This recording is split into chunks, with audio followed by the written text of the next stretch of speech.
Bukan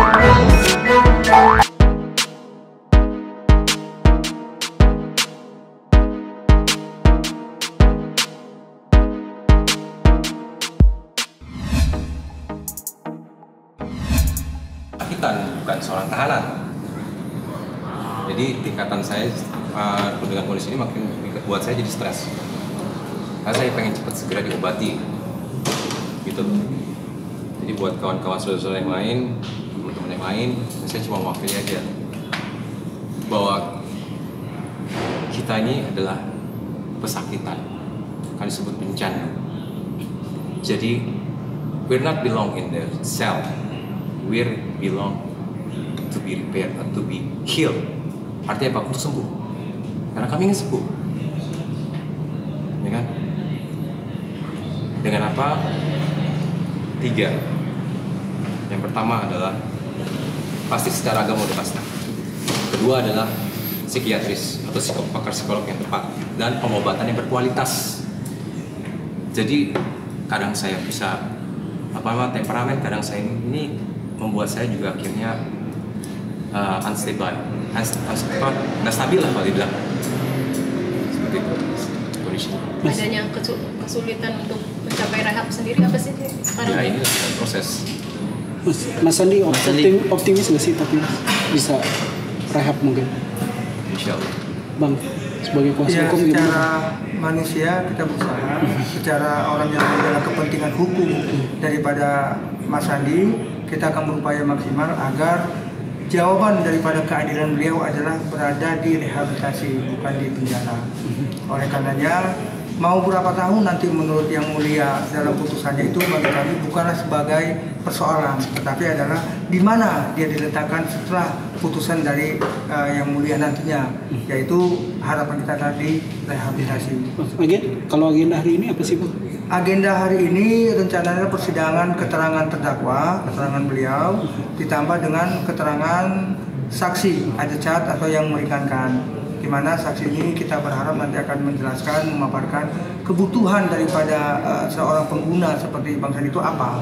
Apakah jawabannya penjara atau rehabilitasi. Nah ini yang kita harap seorang yang memang aktivis anti narkoba yang berniat untuk menyembuhkan seseorang yang canduan atas narkotika, ini nanti yang akan kita hadirkan dalam persidangan hari ini. Oke, saksi berapa dan?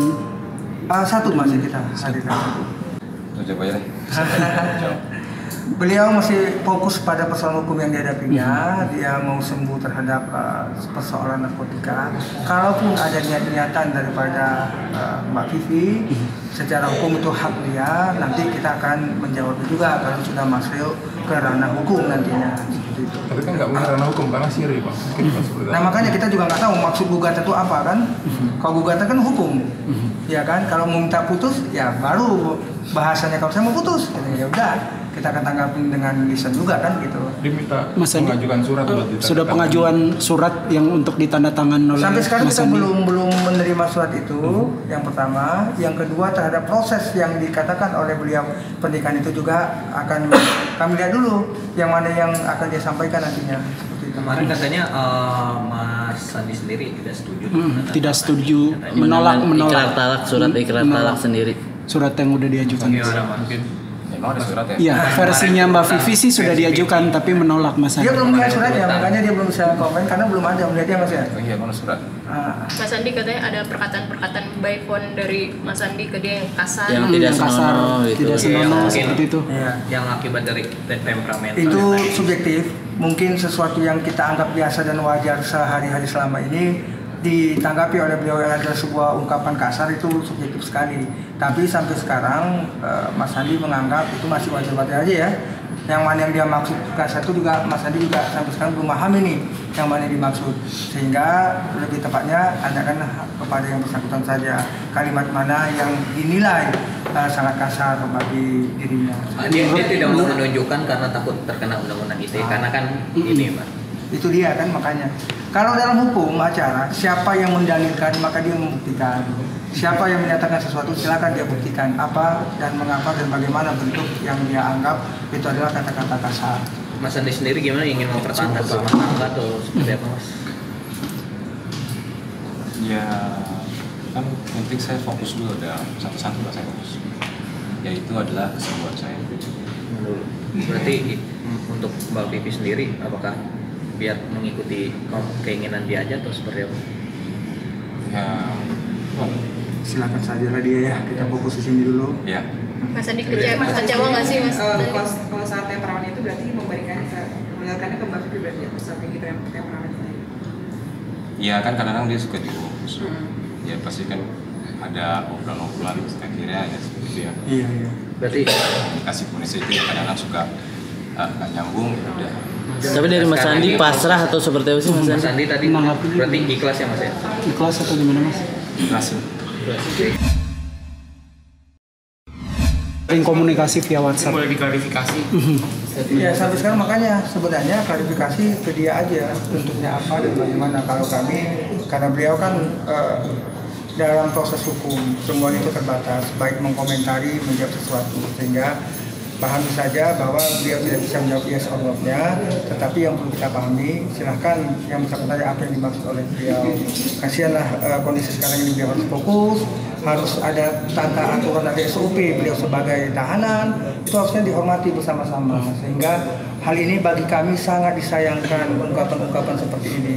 Tapi karena sudah keluar dari mulutnya, menurut kami silahkan dialah yang akan membuktikan ataupun mengklarifikasi tentang bahasa yang Mas, Dari maksudnya Mbak Vivi kan itu komunikasi dua arah, artinya bolak-balik ya dari kedua belah pihak. Tapi kalau kita pahami adalah dia datang bertemu berbicara seperti itu dia. Untuk itu Ya yang emang kadang-kadang kita pas lagi ketemu di besukan, ke kunjungan suka ada miskomunikasi, suka cekcok gitu.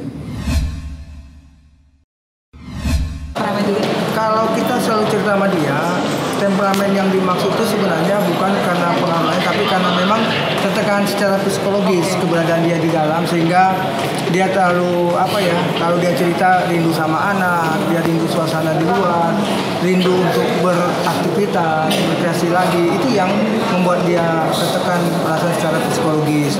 Nah, terhadap pengaruh obat ini makanya dia selalu berharap dan selalu berkeinginan obatlah yang akan menjadi solusi daripada dia melalui rehabilitasi. Bukan dia seperti ini semakin tertekan. Kalau kondisi seperti ini secara manusiawi dia kan sangat butuh pendamping. Siapa laki-laki dalam kondisi seperti ini bisa mampu berdiri sendiri? Tentunya kita yang berada di luar lah yang harus lebih memahami kondisi yang bersangkutan. Kalau misalnya dulu secara hidup wajar di luar itu emosi dalam tahap 3 mungkin di dalam bisa berkali lipat, sehingga diperlukan adalah bagaimana kita bisa lebih memahami kondisi Mas Andi yang kita inilah yang berada di luar secara psikologis dan kita. Jadi kebetulan ketua majelis yang menyidangkan perkara ini baru hari ini cuti, sehingga karena dia ketua tidak bisa untuk dilanjutkan persidangan. Karena hakim anggota hanya bisa membuka dan menyatakan tunda persidangan sampai minggu depan. Karena ketuanya yang tidak bisa hadir pada kesempatan hari ini. Sehingga minggu depan tanggal 8 barulah sidang saksi, yaitu keterangan daripada Sandi sendiri. Yang kedua adalah saksi Richard yang meringankan beliau. Saksi sendiri mungkin dari orang terdekat Mas Andi? Tidak, saksi ini adalah terkaitan dengan nanti adalah program rehabilitasi beliau. Nanti saksi ini akan menjelaskan, memaparkan bagaimana, apa sih sebenarnya yang dibutuhkan oleh Sandi. Tentunya adalah rehabilitasi sosial dan rehabilitasi medis yang diharapkan oleh Sandi. Oleh karenanya nanti saksi itu yang akan memaparkan di tempat yayasan beliau apa-apa saja yang akan diberikan, cara, mekanisme, dan langkah-langkah apa sehingga yang bersangkutan bisa sembuh dari masalah narkobanya.